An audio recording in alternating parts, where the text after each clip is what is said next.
Hi everybody, today we're going to make real New York deli style everything bagels. We're going to make egg bagels into everything bagels. Now you can use this recipe without the egg and you can use it without the spices and just do plain bagels.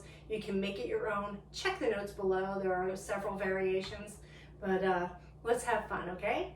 Mama Nature here.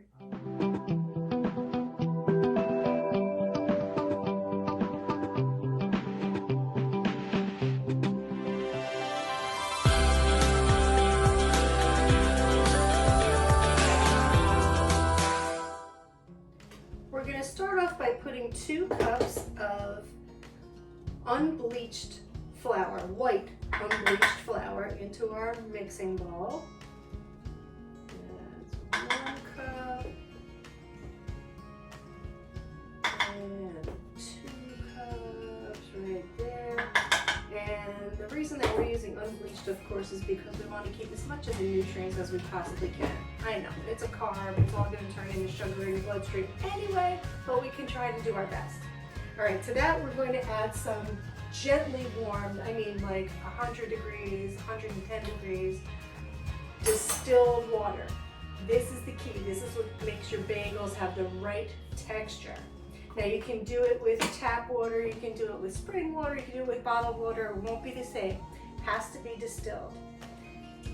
And the reason is because distilled water has no minerals in it, so it's going to absorb all of the characteristics of our recipe. It has room in it to absorb those characteristics. I'm going to use about 1.5 cups of warm water. To our flour, we're just going to add a tablespoon of active yeast. And if you buy it bulk, you use a tablespoon. If you buy the package, you're going to just use a packet. And we're going to combine those before we add anything else. It's just the flour and the yeast right now.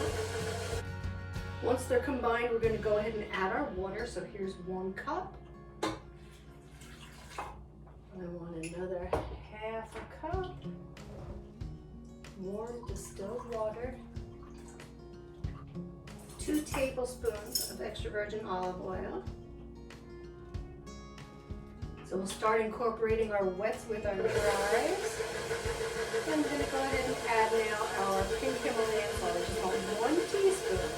And the reason that we use the pink Himalayan salt is because it's real salt. It's organic, it's clean, it doesn't have any wood fibers or glass fibers, glass chips. We don't need any of that. Okay, 1 teaspoon.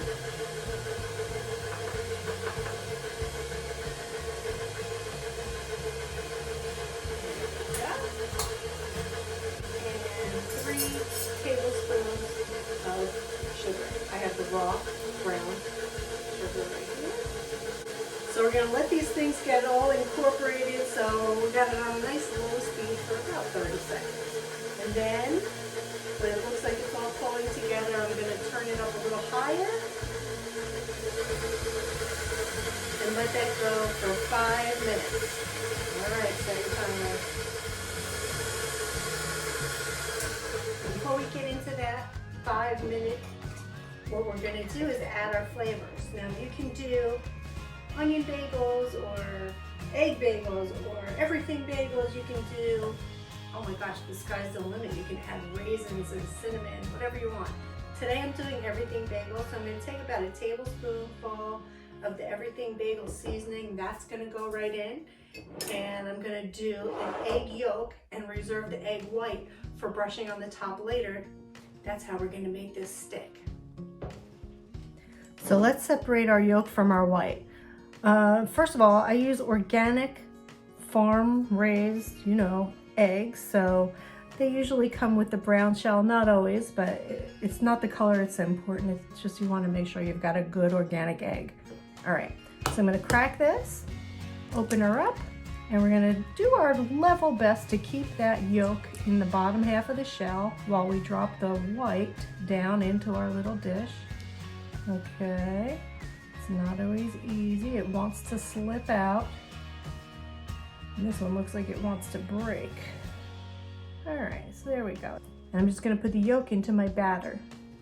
If you can't find everything bagel seasoning, there's no great mystery to it. It's just sesame seeds, dehydrated onion, sea salt, poppy seeds, dehydrated garlic, and some ground black pepper. That's it. The only other thing that I add to this is some coarse kosher salt because, well, you know, that salt makes everything better. You'll notice in the recipe, which you're going to find below this video in the notes, that I ask you to add 1 tablespoon of gluten. You'll only need the gluten if you live in a tropical climate, if it's very humid where you are. Otherwise, you can skip that. The amount of time that our batter spends being beaten in the bowl is going to activate all the gluten that's already in your flour if you live in a drier or higher elevation. Okay, we beat this up pretty good for about 5 minutes, and now it just has to rest for 20. If you have a bread cloth, go ahead and throw that over the top. That's what I'm going to do, and I'll meet you back here in 20 minutes. All right, now we're going to go ahead and remove the towel, and we're going to add the last 2.25 cups of flour to our bowl. I'm going to turn this on a nice low stir speed. Okay. I'm using a 1/2 cup scoop. Once we get it all stirred in, we're going to, again, let it heat for another 5 minutes, and then it's going to rise again for another 20. The dough is all pulled together now. You can see the flour has been incorporated, and this is where we're going to go ahead and turn the speed up to about 4. There we go. We're going to let it go just like that for 5 minutes. You'll know that you have the right amount of flour when the dough pulls away from the bowl. 2 cups, it'll still be sticking to the bottom of the bowl. That's why I always add another tablespoon or 2 just to get it all on the hook. Alright, my timer just went off. That means the 5 minutes is up. And here's where we're going to test for that window pane in our dough. Alright, so what you want to do is get a nice sharp knife. Of course, I recommend Cutco. These are the best. Grab about a walnut-sized piece like this. Alright, and what we're going to do is stretch it with into 4 corners, and we're looking for this window pane effect, and we're not really getting it yet. It's pulling apart. So that goes back, and we're going to give this another 2 or 3 minutes.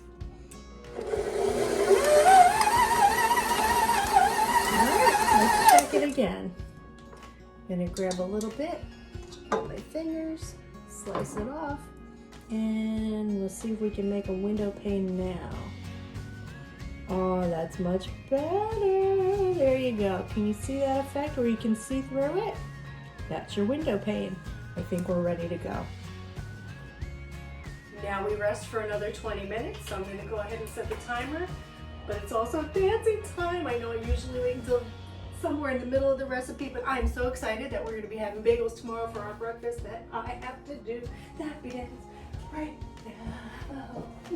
All right, 20 minutes has passed, so we're going to go ahead and prepare our baking pan. I've got a silicone sheet inside of a regular bread pan, and just put some extra virgin olive oil here on my silicone sheet. Okay, now this goes aside. I'm going to go ahead and remove the bread towel. Look at how beautifully that dough has risen. Oh my gosh, it's beautiful. All right, we're going to knead it real quick. We want it to pull away from the edges of the bowl. Now we're going to go ahead and get it out of the bowl. Okay, remove our hook. And we're going to make sure we've got plenty of flour on our surface. Here's where we're going to actually make the bagels. This is where it starts getting fun. Okay, let's get this out of the way. Get the dough. Flour your hands so you can get it. And there we go. All right. Now we're going to go ahead and make this into 6 bagels. I know the recipe says 8, and you can do 8 smaller bagels if you like, but we're going to do 6 because I like them a little bit larger. So let's cut it in half. This is all by eyeball. Nobody's going to be measuring or coming up to your bagels with a little ruler to see if they're all exactly the same. This is what makes them home style, right? These are artisan bagels. All right, so we're going to cut this into 3 pieces. And we're going to cut this into 3 pieces.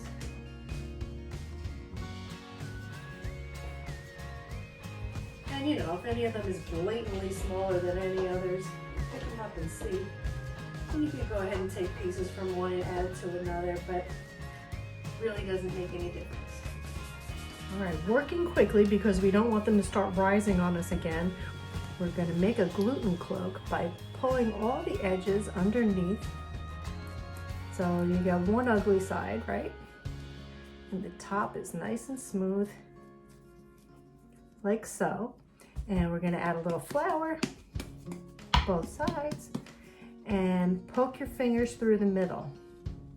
I've seen recipes where they ask you to roll them out into snakes and then try to glue the ends together. That's so silly. Look how easy that was. All right, now this is not real pretty, but as they rise, they will get a more uniform shape. You wanna make the hole way bigger than you think it should be, because as it rises, that hole will close up. And we're gonna put them right onto the olive oil coated pan. So when you pull it real nice and you get a good smooth surface on the outside, they call this a gluten cloak. And the reason for that is because when you create this nice cloak, this nice shell on the dough, it gives you that nice crisp crust. And if the bagel is to be right, it has to have a nice crunch on the outside and then be chewy on the inside.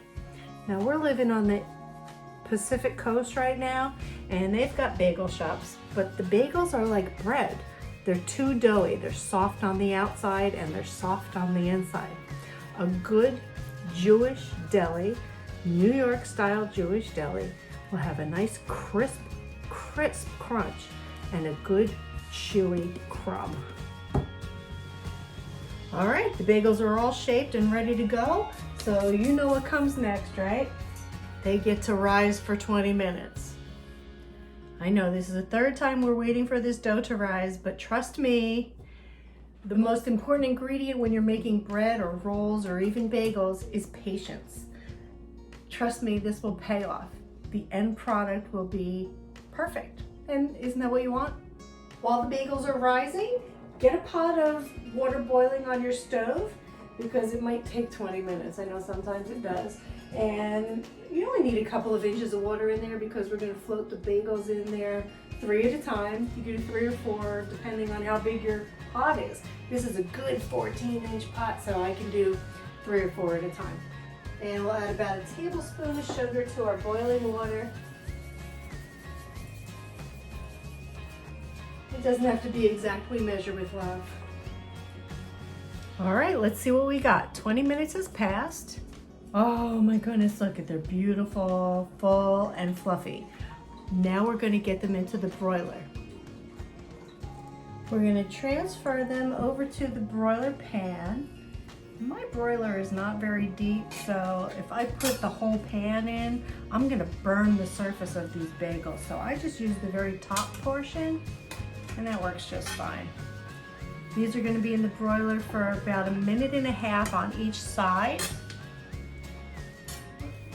So you put them in once, set your timer for 1.5 minutes, pull them out, set your timer for 1.5 minutes, and then we're going to boil them. All right, here we go.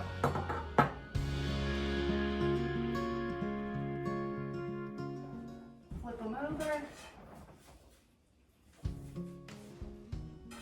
And now they're just a little dried on the top. That's really all we want. We want to get away from this doughiness because we're going to go ahead and put it in the boiling water in another 1.5 minutes.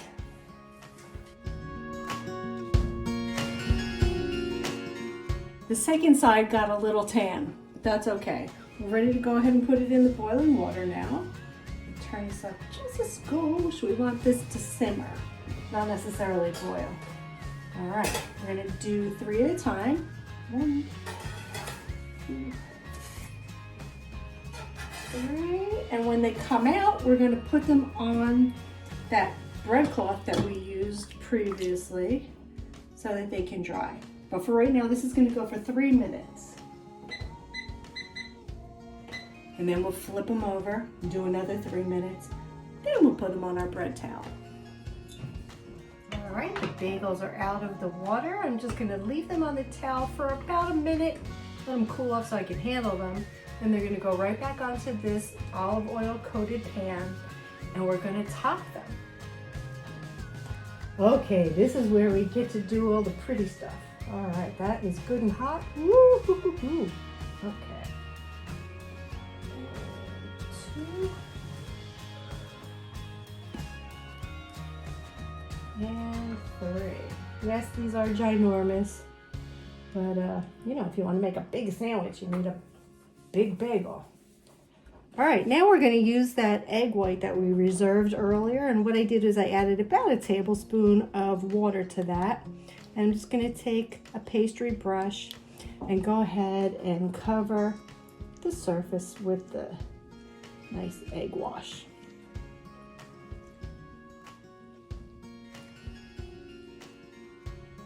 Make sure you get the sides and the middle because you want your seasonings to stick on every bit, all that you can. All right. I'm telling you, this is the fun part. There we go. Look at all that good dirt.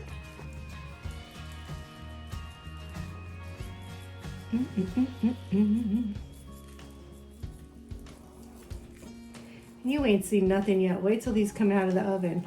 Oh, baby. We finish up the second 3. And my oven is preheated to 475. Got a nice hot oven because we want these to cook fast to get a good crisp crust. It's all about the crust.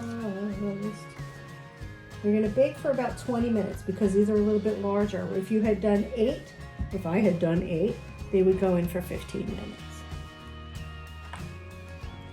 All right, finished product, fresh out of the oven. They're golden and they smell incredible. But you know, it's tomorrow's breakfast, so see you tomorrow morning for the yummy shot. Oh, I can't wait. All right, it's time for the yummy shot. Ready? We went and made ourselves some bacon, egg, and cheese sandwiches, which is the only way to have a bagel.